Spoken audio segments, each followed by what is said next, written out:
ये मत कहो खुदा से कि मेरी मुश्किलें बड़ी हैं। ये मत कहो खुदा से कि मेरी मुश्किलें बड़ी हैं। मुश्किलों से कह दो कि मेरा खुदा बड़ा है। जी हाँ दोस्तों, कैसे हैं आप? आई होप आप बहुत अच्छे होंगे। आपकी पढ़ाई बहुत ही बेहतर चल रही होगी। दोस्तों, आज हम शुरू करने जा रहे हैं भारत के भूगोल की एक नई सीरीज। इस सीरीज का यह पहला पार्ट है। मित्रों, अगर आप भूगोल की इस नई सीरीज के सभी पार्ट आप देखते हैं तो यकीनन आप भारत की भूगोल के प्रति पहले से बेहतर होंगे। दोस्तों, आने वाले भविष्य के सभी एग्जामों के लिए सीरीज बहुत ही महत्वपूर्ण। पहला पॉइंट है भारत की स्थिति, भारत की लोकेशन। भारत की लोकेशन के बारे में देखेंगे कि भारत ग्लोब पर कहाँ पर स्थित है। जैसा आप देख पा रहे हैं, भारत की स्थिति उत्तर पूर्वी गोलार्ध में स्थित है। उत्तर पूर्वी गोलार्ध, उत्तर पूर्वी गोलार्ध में कैसे स्थित है इसको हम जरा देखते हैं। यहाँ पर मैंने ये ग्लोब बनाया हुआ है। ग्लोब पर दो प्रकार की रेखाएं खींची हुई हैं, एक ऊपर से नीचे की ओर और एक पश्चिम से पूर्व की ओर। तो दोस्तों, पश्चिम से पूर्व की ओर खींची जाने वाली रेखाओं को कहते हैं अक्षांश रेखाएं। पश्चिम से पूर्व की ओर खींचे जाने वाली रेखाओं को कहते हैं अक्षांश रेखाएं, और उत्तरी ध्रुव से दक्षिणी ध्रुव को मिलाने वाली रेखाओं को कहते हैं देशांतर रेखाएं। तो एक मैंने अलग डायग्राम बनाया हुआ है। यहाँ पर मैंने केवल एक देशांतर रेखा और 3 अक्षांश रेखाओं को दर्शाया हुआ है। दोस्तों, ऐसा आप जानते हैं कि पृथ्वी के बीचों बीच से गुजरने वाली रेखा को कहते हैं भूमध्य रेखा। जो समांतर रेखा बीचों बीच पृथ्वी को दो भागों में बांटती है उसे कहते हैं भूमध्य रेखा। और इसके ऊपर 23.5 डिग्री पर जो रेखा है उसे कहते हैं कर्क रेखा, उत्तरी ध्रुव, उत्तरी गोलार्ध में। और भूमध्य रेखा के नीचे यानी कि दक्षिणी गोलार्ध में जो रेखा उसे कहते हैं मकर रेखा। तो दोस्तों, भारत की स्थिति को मैंने दर्शाया हुआ है, आप देख पा रहे होंगे।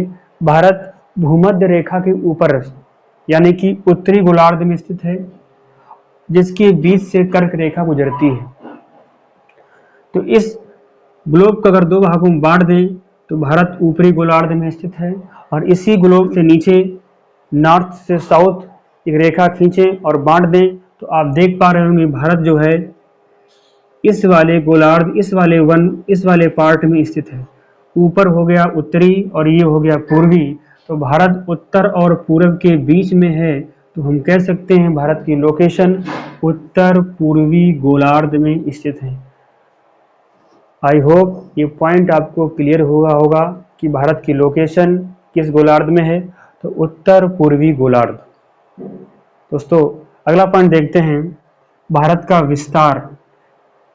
भारत का विस्तार क्या है? इस पॉइंट के अंतर्गत दोस्तों हम भारत के विस्तार को दो पॉइंटों में देखेंगे। एक भारत का अक्षांशीय विस्तार और दूसरा भारत का देशांतरी विस्तार।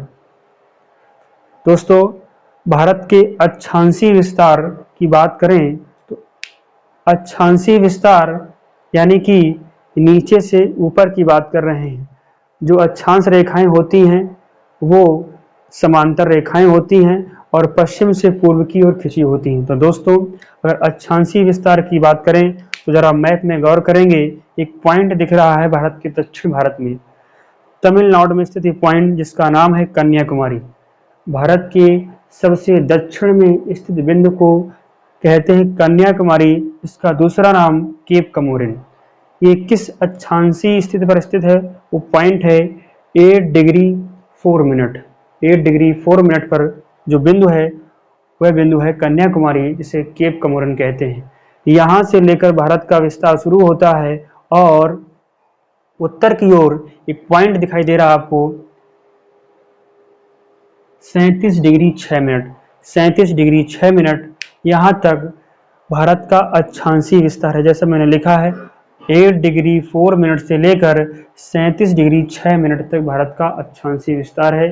इस वैल्यू को आपको याद रखना होगा, ये भारत का अक्षांशीय विस्तार है। दोस्तों, भारत के विस्तार के तहत हमने अक्षांशीय विस्तार को देखा।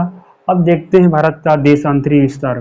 दोस्तों, देशांतरी विस्तार की बात करें तो भारत का विस्तार 68 डिग्री 7 मिनट, जो कि गुजरात में एक पॉइंट है, इसका नाम है गुहार मोती। गुहार मोती जगह है गुजरात में, इसे दूसरा नाम गुहार मोता भी है कहाँ? गुजरात में।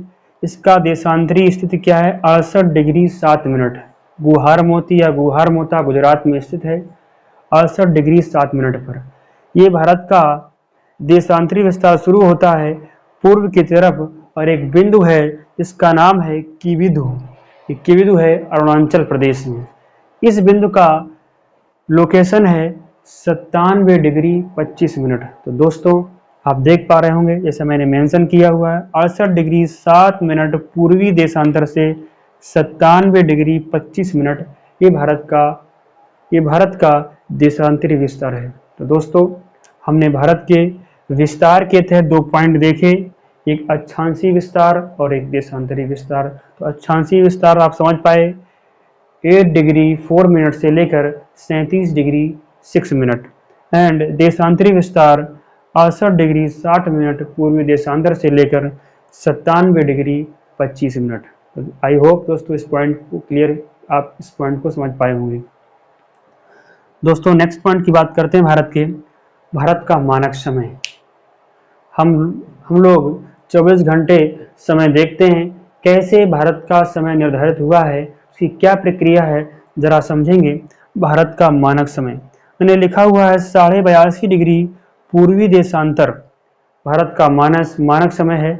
जो भारत का समय निर्धारित होता है वो होता है इस लाइन से 82.5 डिग्री पूर्वी देशांतर। जो लाइन है एक काल्पनिक रेखा है जो भारत के इलाहाबाद से गुजरती है, दोस्तों इसी को कहते हैं 82.5 डिग्री पूर्वी देशांतर। ये इलाहाबाद के समीप नैनी के नामक स्थान से गुजरती है। ठीक है, ये रेखा जो है जो 82.5 डिग्री है वो ग्रीनविच रेखा से इसका समय जो है 5.5 घंटे आगे है। ग्रीनविच रेखा की बात कर रहे हैं दोस्तों, ये ग्रीनविच रेखा है जो उत्तर से दक्षिणी ध्रुव को पृथ्वी को 2 बराबर भागों में बांटती है, इसे कहते हैं ग्रीनविच रेखा। इस ग्रीनविच रेखा के समय से भारत का समय 5.5 घंटा आगे है, इसीलिए यहाँ प्लस लगा हुआ है। ये पॉइंट आई होप क्लियर हुआ होगा। तो मानक समय की बात करें तो भारत का समय 82.5 डिग्री पूर्वी देशांतर रेखा के आधार पर तय होता है, और ये रेखा इलाहाबाद के नैनी नामक स्थान से गुजरती है, और इस नैनी का समय ग्रीनविच रेखा से 5.5 घंटे आगे है। दोस्तों आई होप ये पॉइंट क्लियर हुआ होगा। देखते हैं नेक्स्ट पॉइंट, भारत का भौगोलिक क्षेत्रफल। दोस्तों भारत के क्षेत्रफल की बात की जाए तो भारत का क्षेत्रफल जो है, इसका क्षेत्रफल है 32.8 लाख वर्ग किलोमीटर। भारत का क्षेत्रफल है 32.8 लाख वर्ग किलोमीटर। ये विश्व के कुल क्षेत्रफल का 2.43% है।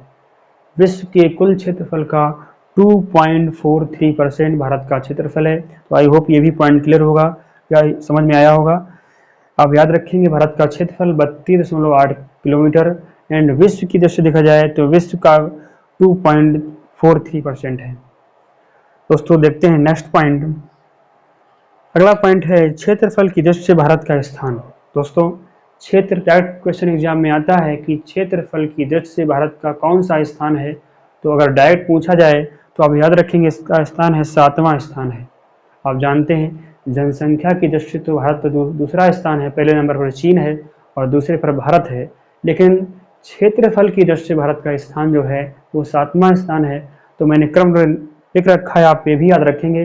पहले नंबर पर रूस, इसके बाद कनाडा, नेक्स्ट चीन, फिर अमेरिका, फिर ब्राजील, नेक्स्ट ऑस्ट्रेलिया और इसके बाद भारत। इस तरह से भारत का क्षेत्रफल की दृष्टि से विश्व में 7वां स्थान है। रूस नंबर 1, रूस नंबर 2 कनाडा, नंबर 3 चीन, नंबर 4 अमेरिका, नंबर 5 ब्राज़ील और नंबर 6 ऑस्ट्रेलिया और नंबर 7 भारत।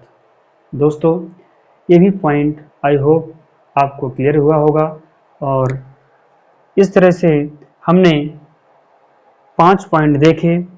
मुझे पूरी उम्मीद है कि आपको समझ में आया होगा। दोस्तों आज के वीडियो में इतना ही। इसका नेक्स्ट पार्ट होगा अगले वीडियो में। तो दोस्तों मित्रों, कैसा लगा मेरा आज का वीडियो प्लीज़ कमेंट करके ज़रूर बताएं। और हाँ, अगर वाकई अच्छा लगा हो तो प्लीज़ मेरे चैनल को सब्सक्राइब और लाइक करना बिल्कुल मत भूलें। दोस्तों जैसा मैं कहता हूँ लास्ट में कि मंजिल उन्हें मिलती है जिनके हौसलों में उड़ान होती है। मंजिल उन्हें मिलती है जिनके हौसलों में उड़ान होती है। पंख से कुछ नहीं होता, उड़ान हौसलों से होती है। तो दोस्तों मिलते हैं एक नए वीडियो के साथ, तब तक के लिए अलविदा, धन्यवाद।